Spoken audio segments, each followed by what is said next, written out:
You're listening to the Jefferson Exchange. Thanks for joining us. The JX starts today with the debrief, where JPR reporters discuss the stories they've been covering this week, including an ethics complaint, the future of Ashland City Hall, and an unfair labor practice complaint in Klamath Falls. I'm Maria Carter, JPR's news director. I'm Jane Vaughn, housing, homelessness, and education reporter. I'm Roman Battaglia, science, environment, and politics reporter. And I'm Justin Higginbottom, public health and safety reporter. And Justin, you reported on an ethics complaint against a Klamath County commissioner. Can you tell us a little about that? Yeah, so Klamath County Commissioner Andrew Nichols actually submitted this complaint in late February, and it's against fellow Commissioner Derrick DeGroot. So in the letter Nichols sent to the Oregon Government Ethics Commission, he says there's evidence that DeGroot may have used his position for personal financial benefit. DeGroot, is a commissioner, and he also sits on the board, or did sit on the board of the South Central Oregon Economic Development District. So we actually got a tip about this story. Someone had submitted a public records request involving this complaint, and they got back a lot of documents, which they sent over to us, luckily, and that includes this ethics complaint that Nichols sent. So I spoke with Nichols, and he confirmed that the complaint is real. I just want to bring that up to say, sometimes these tips and efforts by the public are really important for us in covering news for the region. We can't listen to every county commission meeting, and it helps when locals who are really deep in the weeds of politics help us out there. And what does the complaint say DeGroot may have done? So first, the complaint couches its language a lot. So Nichols says he respects the process of investigating these things, and he doesn't want people to assume DeGroot is guilty before then, and before we hear more from the commissioner. But the allegations do seem serious. They involve DeGroot's property dealings in the county. The complaint says that DeGroot directed county staff to provide him with non-public foreclosure information. So that's data on homes that will be foreclosed and then sold to private parties. And at least in one of those cases, Nichols alleges that information led to a family member of DeGroot acquiring a property and then transferring it to the commissioner. The complaint also alleges DeGroot was involved in grant funding that benefited properties he or his family owns. And these properties received substantial revitalization funds through the American Rescue Plan Act. So these direct or indirect financial benefits total hundreds of thousands of dollars, according to the complaint. It also says that Klamath County has in its possession an investigative report from an outside law firm with more evidence about these ethics breaches, but that report hasn't been released due to attorney-client privilege. And has DeGroot responded? He briefly responded at a county commissioner meeting earlier this month or last month, because these allegations had made their way to social media. Here's DeGroot at that meeting. It is not okay for a public official to use their position to help their family, but it is equally not okay to stop them from continuing the business they've worked hard to build over 4 decades by seeking the same opportunities available to everybody else in our community. So what he's referring to there is the fact that his family has worked in real estate in Klamath County for quite a while. He was a mortgage broker himself and an investor. So he does admit that his family received these grants, but that those grants were open to everyone, and so there's nothing wrong with that. I think the point of the ethics complaint is that he didn't disclose that these would benefit himself or his family, or recuse himself when appropriate when voting on these grants. But DeGroot basically framed this complaint during that meeting as a political attack. He is up for reelection this May. Okay, so Justin, what happens next? So the Oregon Government Ethics Commission will first conduct a preliminary review of the complaint, basically to see if there's anything, there worth investigating. And then they'll decide whether or not to move forward and open a formal investigation. I want to note that DeGroot has faced an ethics investigation before. In 2021, he paid a settlement fine of $1,000 due to that investigation. Actually included a few complaints, but one of those ethics complaints was that he supported a construction contract involving a business that employed his son. So the Ethics Commission is in its review period right now for this latest complaint, and that can last up to 2 months. So we'll probably know before the end of this month whether or not they'll move forward with an investigation, and we'll be following that. Okay, thanks, Justin. Roman, you reported on a double feature special. It wasn't a matinee, but at the Ashland City Council meeting. Why was the City Council meeting there? Yeah, they were kind of talking about basically the city hall and the city staff there. They were talking about how the 13 staff that were working in the city hall recently moved into the Ashland Community Center without a lot of public acknowledgement.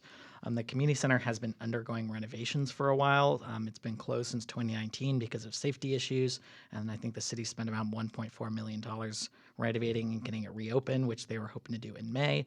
But then city staff abruptly took over the community center for offices, which kind of angered a lot of residents. So the special meeting was called by City Councilor Dylan Bloom, and then they ended up approving a resolution to ban city staff from using the community center or the next door Pioneer Hall, which was also undergoing renovations, to use it as office space. And then we also heard updates on the city hall repairs and renovations.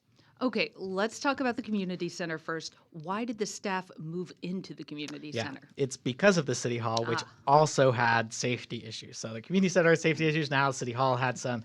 In February, there was a routine inspection, and the city fire marshal found a broken roof rafter, and that created this immediate safety concern that the roof could collapse at any time. So city staff had to move out of the building, and right now, the fire marshal needs to give permission to go inside the building at all.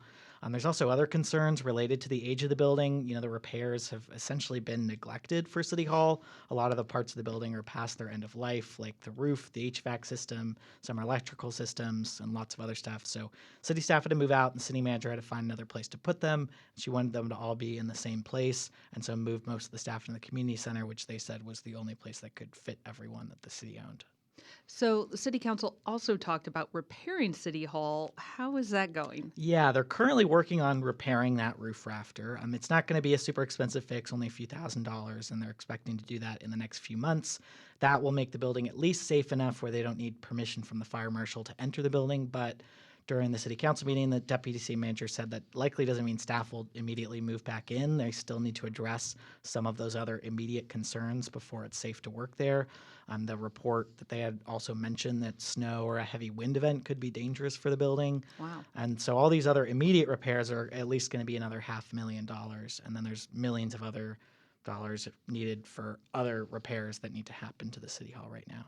And you also gave us an update on a lawsuit, really a triple feature here. I guess so, yeah. Over the City Hall property. Can you give us a quick recap of why there's a lawsuit and what's new there? Yeah, there's a lot to this lawsuit, but this is one of the reasons why the city has been wary about spending a lot of money to repair the building. The city doesn't technically kind of outright own City Hall, actually. It's sort of owned by this family called the Hellman family.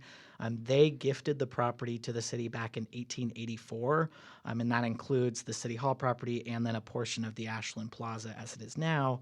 The requirement was that the city use it as a public square, a town hall, and a jail. And if the city doesn't meet those requirements, then the property would turn back over to the family. So recently, the city filed a lawsuit against the heirs of the family. They're seeking to gain a clean title of this property without restrictions. They say basically that since the city hasn't operated a jail there since 1970, and since the family hasn't objected, they've basically abandoned their claim to the property. And so it's been a lot of work to track down the descendants. None of the Hellman family heirs actually live in Oregon anymore. But we did recently get a new filing from some of the family members who are fighting against the city's lawsuit. They essentially want the courts to say that the requirements are still being met and that the city doesn't necessarily have to operate a jail on that property. The jail cell also does technically still exist, but it's just being used as document storage right now. So they really want to keep the status quo and don't want the city to get a clean title. The concerns from some community members is that if the city does get that clean title, they could sell the property to someone else rather than keep it as a city hall. But if the court doesn't want to keep the status quo, then the heirs argue that since the city has not been using it as a city hall since February because of these safety concerns, they aren't meeting the requirements and the property should go back to them.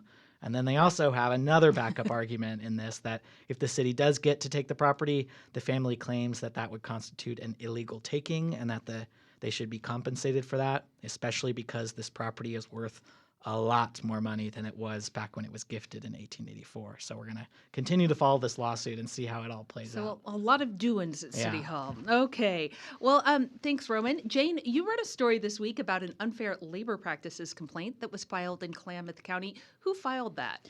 It was filed by a union in the Klamath Falls City School District. That union is called the Klamath Falls Association of Classified Employees. So they represent people like bus drivers, health aides, secretaries, things like that. And so they filed this unfair labor practices complaint against the school district at the end of March.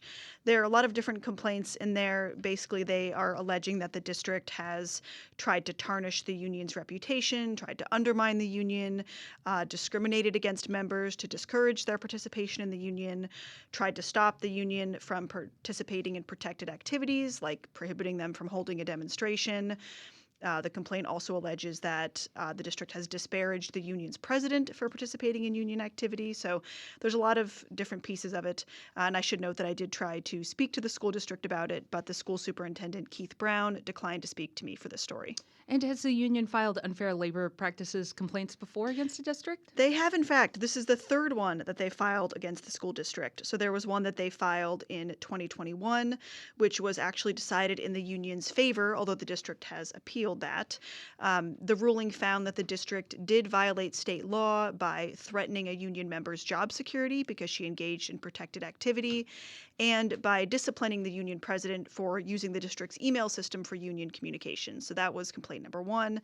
And the second complaint had a hearing held in January, but a decision hasn't been issued yet for that.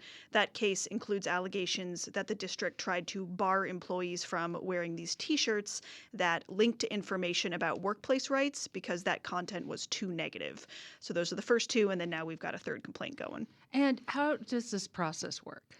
So basically, it goes through Oregon's Employment Relations Board, which helps resolve labor disputes and union matters and things like that. So basically, you can first file a complaint. There's an administrative investigation to sort of see what's going on, and then there can potentially be a hearing at that point. I watched an ERB hearing earlier this year, which was between a different school district and a different union, but it's before a judge. Both sides have attorneys. You get to make your case. You get to call witnesses. And then both sides will usually file legal briefs after the hearing ends, and then the administrative law judge has a period of time to issue a recommended order based on what they've heard in the hearing, what they've seen, and then the full actual board will make a final decision about the case called a final order. And so they can order remedies and penalties if they find that you did commit an unfair labor practice, for example. That might be ordering compensation like back pay. They can order an organization to rescind a particular change. So we're right now just sort of in the complaint filing administrative investigation, very earlier period for this third complaint. Like I said, the second one just had a hearing in January, so we're waiting for the judge's decision on that one. And then meanwhile, the union and the district have been negotiating a new contract for more than a year. And so that dispute is really focused on wages. Union leaders say that current pay has not kept pace with the cost of living, and the two sides have begun mediation to hopefully resolve that piece. Okay, thanks, Jane. You can reach the newsroom with comments on our coverage and suggestions for things we should cover in the future through our news tip line. That's on our website, ijpr.org. And you can find this program and more at jeffexchange.org or on your favorite podcast platform.